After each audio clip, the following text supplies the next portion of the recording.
This podcast is for entertainment purposes only and does not constitute professional advice. The views, thoughts, and opinions expressed are the speaker's own and do not represent the views, thoughts, and opinions of their affiliated organizations.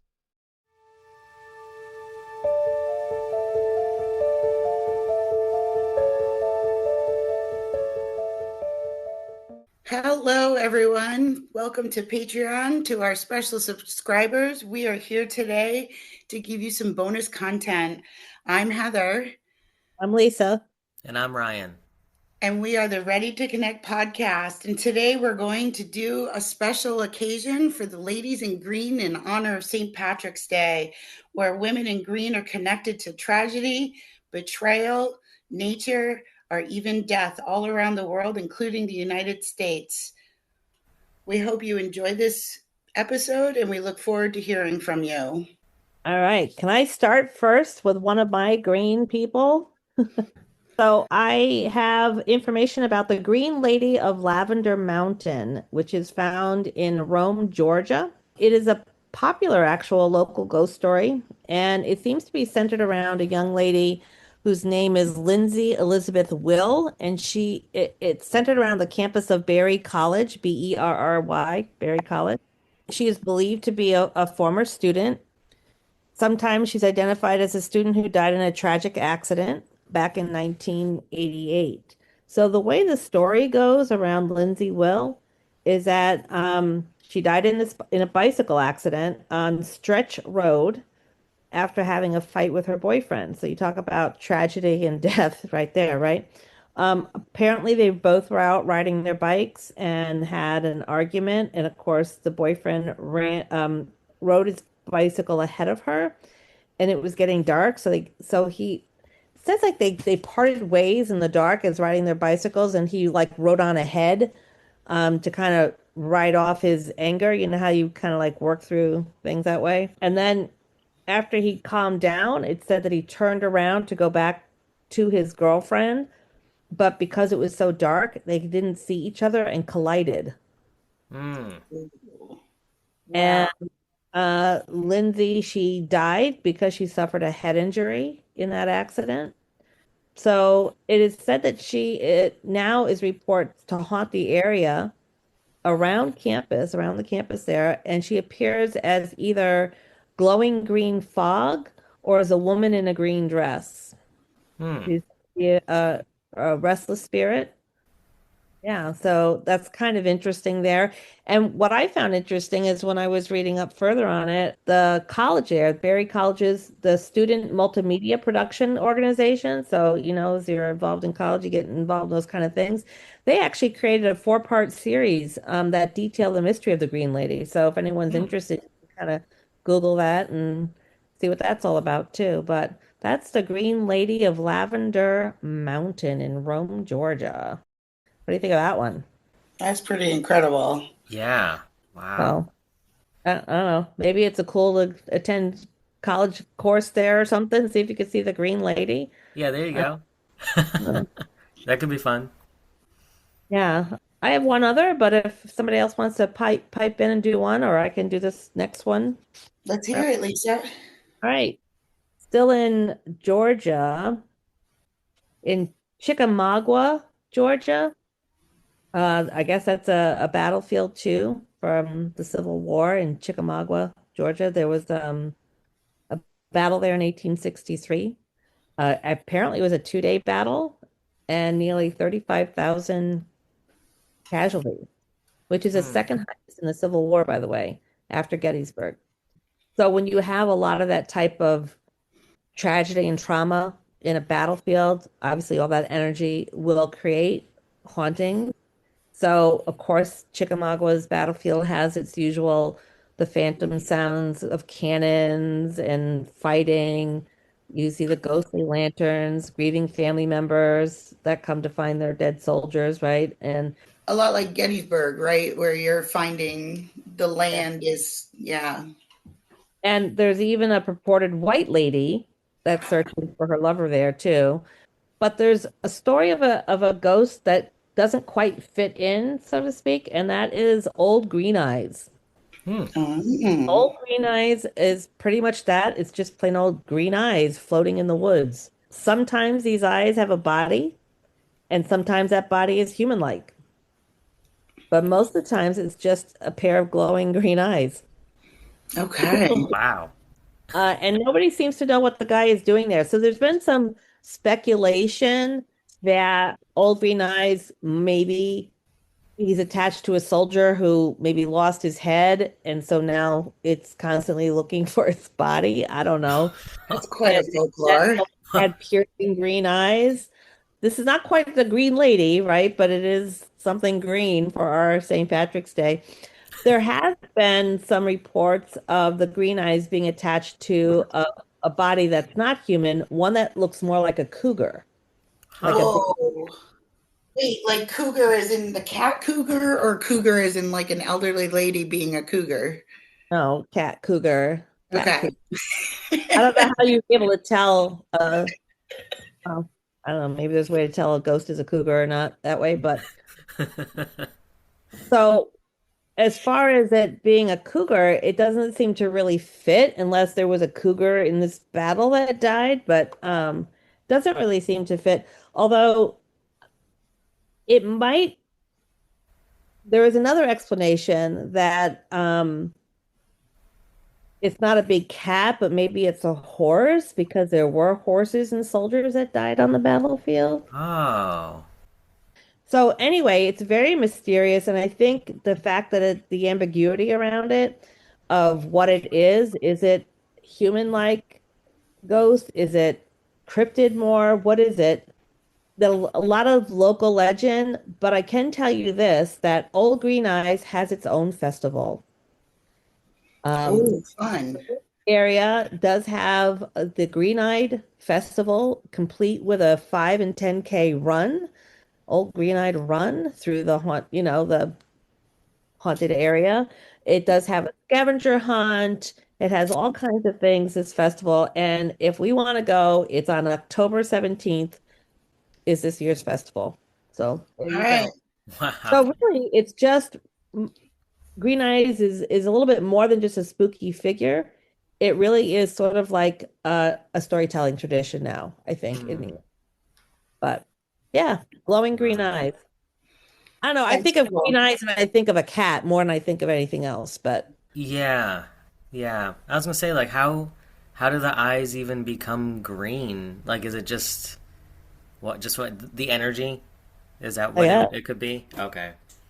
I guess. I mean, how does anything glow, right? So True. yeah. But so one green lady and one set of green eyes is what I got there, all coming out of Georgia. That's very cool. That's very cool. And Georgia's easy to get to. We can do it. Yeah. Absolutely. Wow. Well, that was fascinating. Very fascinating. I really like to understand how a cougar ended up there too. Like if it Yeah, was a cougar.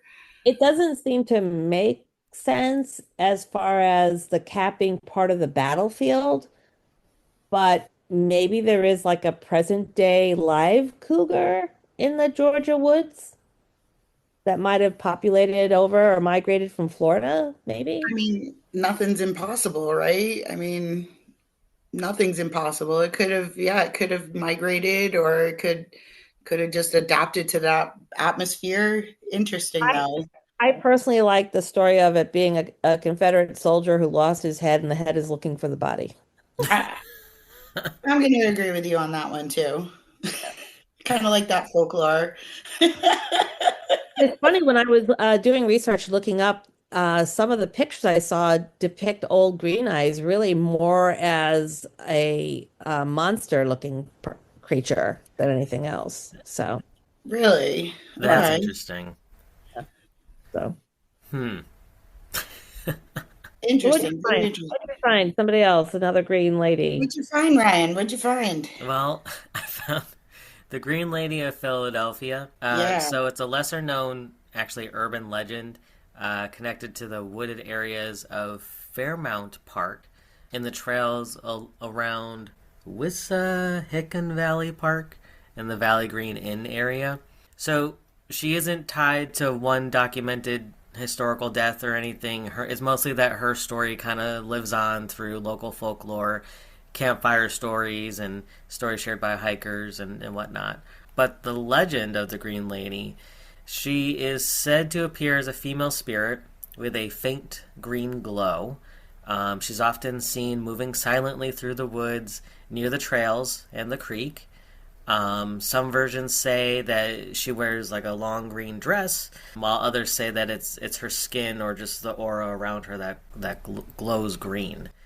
Whoa, is she like part of a nuclear bomb, like bombing? Like, why is her skin glowing green? That's a good question. I don't know. I mean, I think of Would not like be eating fast food. I think of like Ninja Turtles. Like, did she accidentally fall into ooze? Like, I don't know. So, hope not. But but usually people have claimed, even though it's a legend, they claim that they have seen a tall female figure walking or standing among the trees. They feel like they're being watched while hiking, but that she'll kind of just disappear quickly behind the trees or into the woods when you see her. Now, the origins of the story, it just changes depending on who you talk to. So some people say that she may have been a woman who passed away in the woods. So they're saying like one version says the spirit belongs to a woman who died in the park centuries ago, either from getting lost or from an accident along the creek. Oh, here we go, Heather. So I forgot about this part. Her green glow is sometimes said to come from the moss, algae, Oh, that tied to makes the more forest. That makes sense. That makes sense. They say perhaps maybe she was poisoned or a sick woman that passed away in the woods. Or they're actually thinking another option is a nature spirit. So some modern retellings of the story say that the Green Lady is like a guardian spirit of the forest, protecting the woods and the creek. Yeah, and in researching the green ladies around the world, it was a common theme. Like they either had a green cape on, or they Hmm. had, you know, green seaweed or green, yeah. So that would make sense. It's all Hmm. folklore kind of Hmm. thing. Right, right. Yeah, and I looked up, if there was any like recent sightings of her, but they said no, like because it's more of a folklore. It's just the stories being passed down. That's what it Yeah, is. oral traditions, Um, absolutely. yeah. And you know how oral traditions work. They either get like a fish story, the fish gets a little bigger each time, or it gets Right, a little smaller each time. right, right. Big tail. Absolutely. Yeah, That's incredible. yeah. So that was it. So I found it interesting though. But yeah, it'd be cool if, I mean, if there wasn't any recent sightings, but maybe a long time ago, maybe perhaps someone did see her. So you yeah, never know. Absolutely. Oh, or go ahead. recent sightings because then it feels like as if you could get down there and see it, Mm-hmm, mm-hmm. Bring some cameras, bring some recorders, right? Yeah. Right. Well, if any of our listeners have like, up to date footage or recordings, we'd love to listen. We'd love to have you on the podcast and share. Absolutely. So Heather, what did you find? Oh, so I found the Green Lady that down in Virginia, the Ghost Bride of Crawford Road. She is one of the most famous legends of this haunted road in Virginia. And apparently, this story has circulated for decades and has really grown into like a mix of folklore and tragedy and paranormal experience. So the place is Crawford Road. It's near historic Yorktown in York County. Apparently, this is a narrow wooded road about 3.6 miles long and no streetlights. Hmm. So I would imagine that adds to kind of the lore of, the dark at night kind of thing and Mm-hmm. makes it feel dangerous or kind of sultry or whatever. But this bridge is also known as Crybaby Bridge. The story comes from the 1900s to about 1930s. And it's a pretty common legend down there where the young bride was forced into marriage and she didn't want to marry. And so on the night of her wedding, she ran to the bridge and she hung herself from it. Oh, Mm-hmm. wow. And it was so dramatic. The nature of the whole story was very dramatic. Yeah, right. Could you imagine just being that desperate and just running away, first of all, and then just deciding there's nowhere to turn and to take a life, right? Take your life. Yeah. That's so sad. So sad. And so from there on, there was locals reporting that the woman appears near the bridge, and witnesses claim that she's a woman and with a glowing pale dress and described as faintly green in some tellings. In some other tellings, I guess she's the bride in white. But they say if you stand at the top of the bridge and you walk along the road, you can feel her energy either falling off the bridge or swinging. So in this instance, you have to be clairsentient, where you're a feeler, right? You're not necessarily going to clairvoyantly see it. You're going to feel like this fallout kind of feeling happening around you.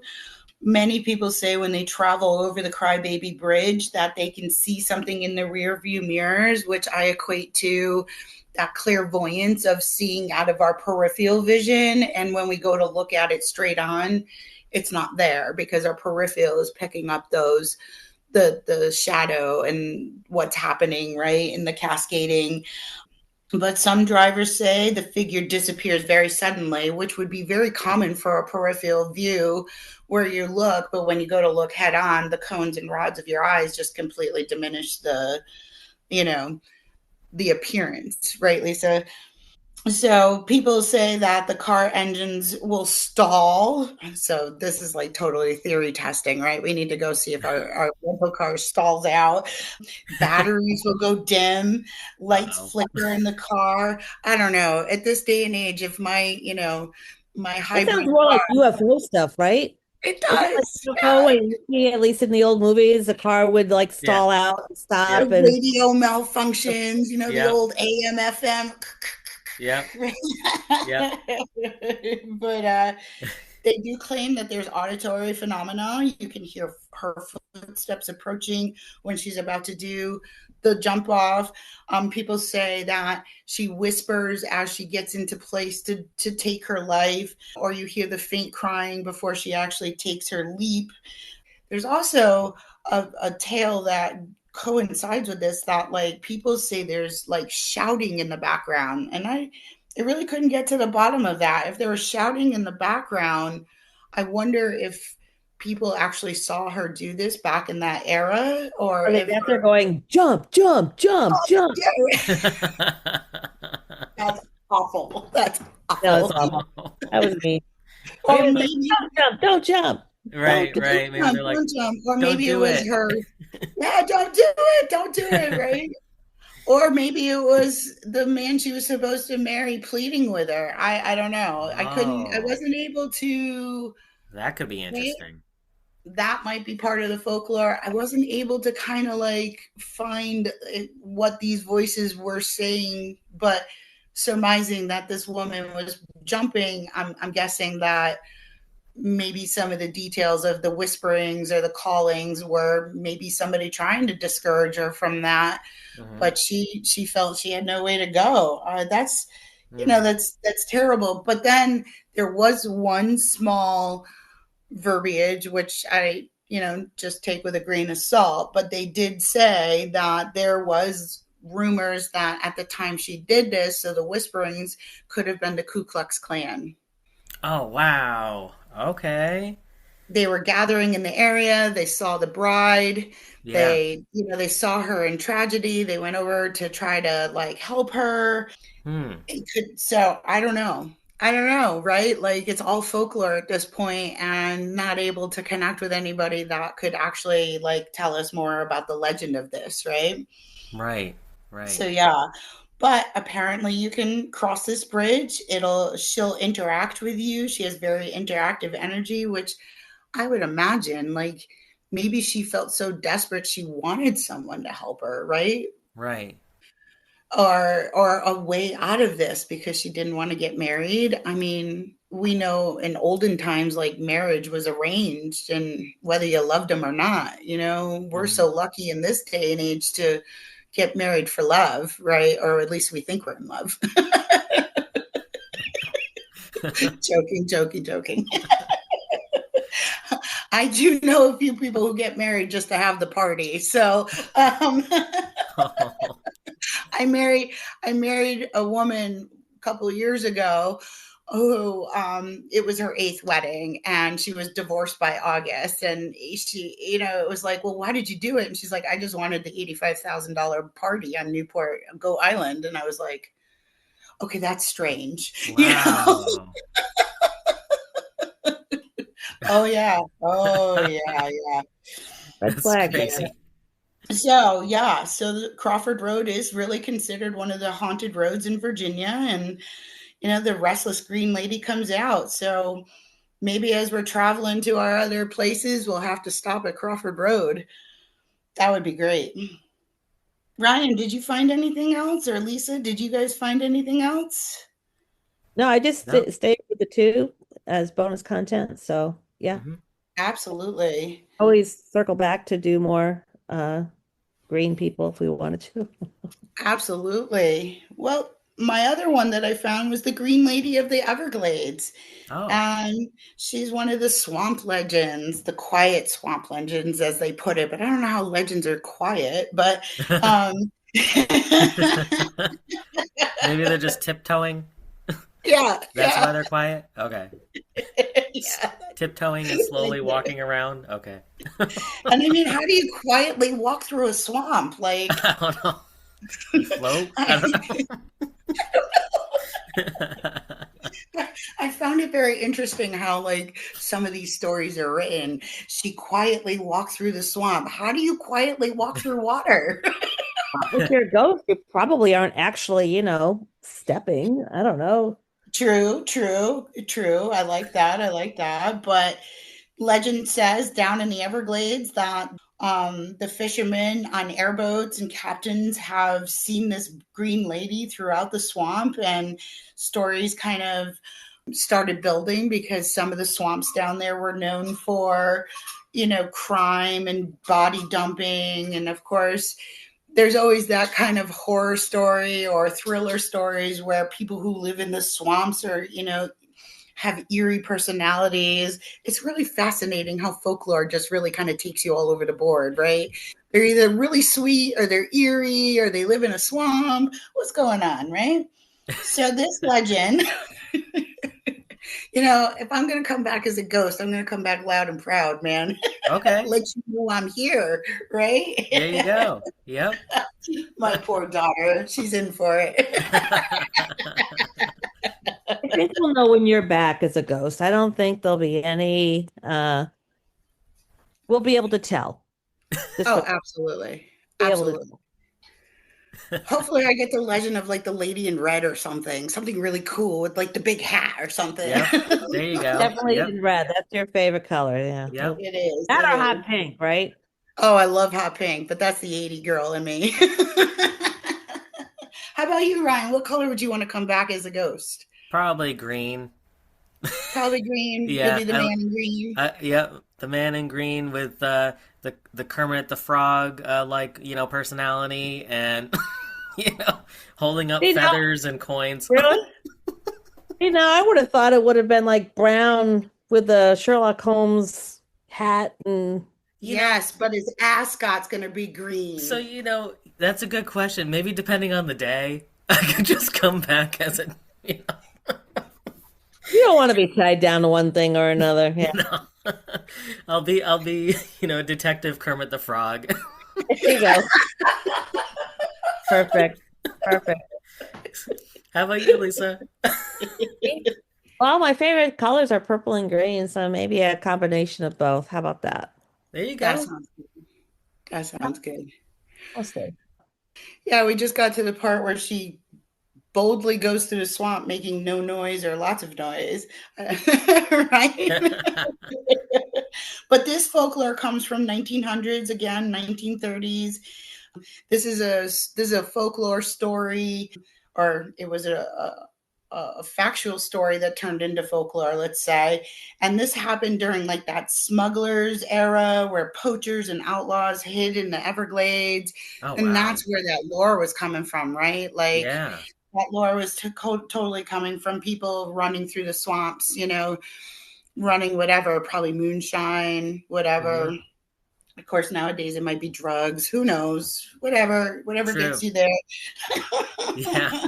Something. Something. But there is all the way up into the 20th century, this story is still being told just about how the outlaws and the bootleggers and smugglers used the swamps to hide from law enforcement. And there was a lot of, there's a lot of reports of robbery in this swamp. And the reason why the Green Lady kind of appeared was she was a young woman traveling through the Everglades in the 1900s and was encountered by the smugglers and bootleggers. And unfortunately, she witnessed some illegal activity and most likely was robbed and murdered and was kept silent. So she was never acknowledged as missing or deceased. And she was dumped, right? She was dumped in the swamp, and the moss, obviously the Everglade moss and the swamp just swallowed her. Probably an alligator as well. I mean, right? So over time, they claim that. That's so sad. It is sad. It is sad not to have some kind of marker or someone to look for you or remember you, right? I agree. But she's described as a pale young woman wearing a green dress. And apparently this dress, you can see when she appears in her green dress that she's covered in moss and algae and swamp plants. Sometimes her hair looks like wet, tangled vines. Witnesses have said, and now mind you, this is like right up into current times, people say that she appears half human. I was like, whoa. So who would choose to come back half human and half like swamp lady? I don't know, but Wow. But that's how she appears. She is said to rise slowly and dramatically from the waters or the reeds, and as if like the swamp is giving her form and giving her, kind of her earth, a body, right? And then she floats in a green hue, and she slowly moves through the sawgrass. People say they have seen glows of her hovering over the water before the figure itself actually forms. And there's one report that when she appears that she will whisper in your ear and then intelligently move away from you, and she follows boats. If you go out into the swamp, she will follow your boat. And some people say she's natural gas that's venting from the swamp. It's quite all over the place how people are trying to tie science to it, but she's definitely a woman who stands knee deep in the water. And sometimes she's motionless, and then sometimes she doesn't, and then she just disappears very suddenly. So I think when I read something like this, I think of like, some of our thriller stories that are out there, some of our, horror stories that are out there, the green mist coming through it's almost Scooby-Doo-ish too, right? Yes. It does sound like that. Yeah. As they run, the swamp lady following them after them. Yeah. So very cool. If we ever can get that down that way, let's see if we can find the swamp lady. I'd really love to ask her why, because it appears that she's intellectual, like she's not a residual energy. She according to the reports here, she will interact with you. So I'd love to ask her why she chose to have like a swamp body, and why aren't you forming into a beautiful human? So, but yeah, that was my findings. I think folklore is absolutely fascinating, and folklore came from somewhere. I believe most of our historical folklore stories originated somewhere and just became a true story into folklore, right? Mm-hmm. We see that throughout history. Absolutely. Yeah. That's fascinating. Yeah. Well, I hope you enjoyed this episode, this extra content. We look forward to you listening to us again. And hopefully on March 29th, you come on down and visit us at the New Age Fair, shake our hands, and hopefully help us check out our pinned map of all our beautiful ladies we are researching. Yeah, absolutely. That map's going to be fun. Yeah. All right. And so until our next bonus content, we look forward to connecting.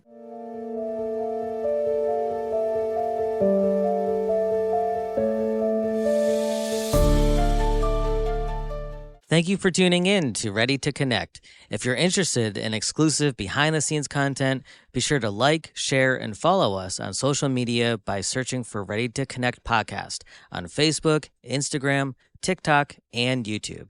And for those looking to further support our podcast, consider subscribing to our Patreon at patreon.com/ready to connect podcast. And until next time, get ready to connect.